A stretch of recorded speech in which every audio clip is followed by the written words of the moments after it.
4 informações sobre o Grêmio nesse vídeo aqui, incluindo uma atualização sobre o Luiz Castro, a situação do Luiz Castro. A primeira informação que eu quero passar para vocês é sobre o mercado de transferências. O Grêmio, depois do jogo contra o Mirassol, prometeu novidades, contratações, anúncios para essa semana. Você sabe que o Grêmio está atrás de um zagueiro e de um meia, e a informação é que as negociações que o Grêmio tinha para contratar um zagueiro e um meia, elas estão estagnadas. Motivo: dinheiro. Troquei mensagens agora há pouco com uma fonte do Grêmio, tá? Tô abrindo a conversa aqui para ler a conversa, e eu pergunto, e faço referência ao Eduardo Gabardo, que tem um canal aqui no YouTube. O Gabardo disse que o Grêmio não conseguiu avançar, nem pelo zagueiro e nem pelo meia. E eu perguntei se procedia a informação, né? Fazendo o papel jornalístico de buscar a confirmação, e a fonte me disse sim, procede. O problema nesse momento é que o negócio deu uma esfriada. Tá? Perguntei sobre questão financeira, veio a confirmação, então o Grêmio não conseguiu avançar. Aquela promessa que o Grêmio fez, ela não está se concretizando. O Grêmio não conseguiu avançar nem pelo zagueiro nem pelo meia.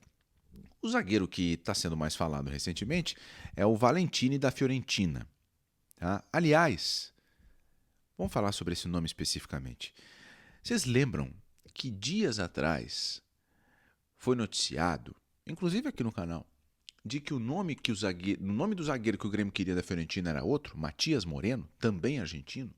Pois então, eu falei com uma fonte do Grêmio que me disse: não, nunca foi esse jogador. Eu digo: como que não? Não.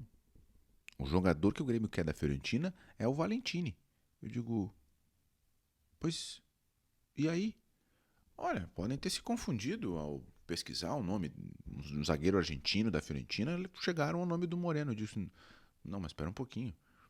Eu falei com uma outra pessoa da diretoria que me disse: não, tem conversa.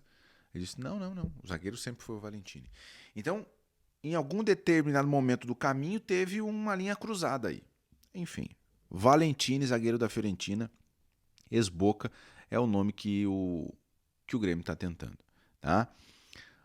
Sobre o meia, muitos nomes sendo especulados, né? Muitas coisas sendo faladas, já faz algum tempo, e quanto mais o Grêmio demora para anunciar o jogador, mais especulação e expectativa se cria.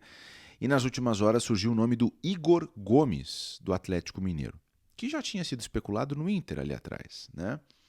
Pois bem, em Belo Horizonte, a informação que eu tenho é que o Galo topa liberar, topa negociar o Igor Gomes, né?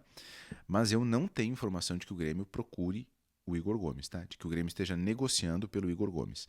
Na verdade, alguns outros jornalistas, criadores de conteúdo, afirmam que receberam uma negativa por parte dos dirigentes do Grêmio em relação ao nome do Igor Gomes.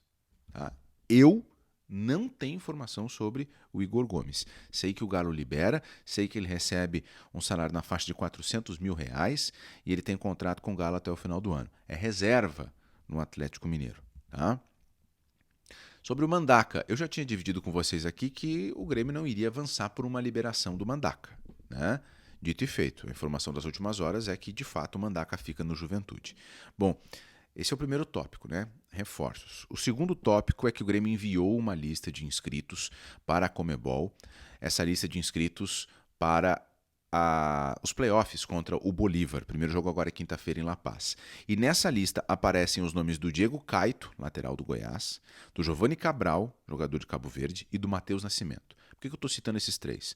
Porque o Matheus Nascimento já foi anunciado, apresentado, jogou contra o Cruzeiro, mas ele é um amistoso, mas ele não está inscrito no bid da CBF, por isso não pôde jogar contra o Mirassol. Se ele não entrar no bid, ele não pode jogar também contra o Bolívar, tá? Porque mesmo sendo uma competição internacional, ele tem que estar registrado aqui na Federação Nacional, que no caso é a Confederação Brasileira de Futebol. E aí ele pode ter condições de jogar lá. O Giovani Cabral sequer foi anunciado, está chegando em Porto Alegre nessa segunda-feira, dia 20 de julho, e o Diego Caito está em Porto Alegre, mas não foi anunciado. Então, a lista da Sul-Americana, ela confirma a negociação com o Diego Caito e confirma o Giovani Cabral, que todo mundo já imaginava, ainda que ele não tenha sido anunciado. Tá? Sobre Luiz Castro, são duas as informações. A primeira delas, o Grêmio soltou uma nota oficial dizendo que o Luiz Castro não vai para La Paz por recomendações de saúde. Nesse comunicado, o Grêmio diz que o Luiz Castro passou por 2 intervenções nos últimos anos para tratar episódios de pneumotórax e, em virtude disso, ele fez uma bateria de exames a pedido do Grêmio e depois das análises, os médicos orientaram que ele não viaje para um local com grande altitude, como é La Paz, na Bolívia. O Grêmio encaminhou esse laudo no começo de julho para a Conmebol, tá? Esse laudo é assinado pelo Fernando Lucchesi, médico aqui de Porto Alegre, e a entidade entendeu nessa segunda-feira e autorizou que o Grêmio seja comandado por Vitor Severino nesse jogo contra o Bolívar, em La Paz, tá? Então, essa informação de que a Conmebol só respondeu nessa segunda-feira explica por que o quadro do Luiz Castro só veio a público agora, tá? Sendo que desde o início do mês se sabia que o Grêmio jogaria na altitude de La Paz. Sobre a situação do Luiz Castro, a informação que eu recebi é que segue o respaldo ao trabalho do treinador, que segue intacto o respaldo ao trabalho do Luiz Castro. Ele, traduzindo, ele não corre risco de demissão. Tá? No final de semana, depois da derrota para o Mirassol, as críticas aumentaram e tudo mais, você sabe como é que é. Mas o que eu tenho de informação é que o respaldo ao Luiz Castro segue absolutamente igual. Tá? O Grêmio vê nele o treinador ideal para comandar esse momento do Grêmio e botar jovens para jogar, e etc, etc, etc. Tá? Então, o respaldo ao Luiz Castro continua exatamente igual.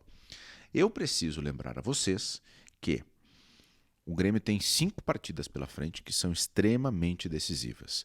No final de semana, o Grêmio enfrenta o Fluminense na Arena. Esse jogo, o Grêmio vai entrar em campo muito provavelmente na zona do rebaixamento, porque a rodada vai começar, né?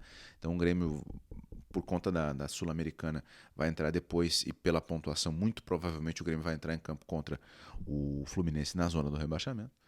Depois o Grêmio joga a segunda partida contra o Bolívar na Arena, quinta-feira da semana que vem. E aí depois tem os confrontos contra o Mirassol pela Copa do Brasil. São jogos importantes, porque eles definem os rumos do segundo semestre, definem as finanças. Se o Grêmio for eliminado na Copa Sul-Americana, afeta o orçamento. O Grêmio prevê um valor da Copa Sul-Americana. Se o Grêmio for eliminado da Copa do Brasil, também vai ter influência no orçamento. E se as finanças estão falando muito alto, e elas devem falar alto nesse momento, eliminações assim também vão ter impacto. Então, as próximas semanas serão de muita pressão, não tenham dúvida disso, nas redes sociais e também dentro do Grêmio, em cima do trabalho do Luiz Castro. Mas nesse momento, o respaldo segue e segue intacto. Beleza? Obrigado pela presença nesse vídeo, a gente se vê no próximo. Um grande abraço, tchau.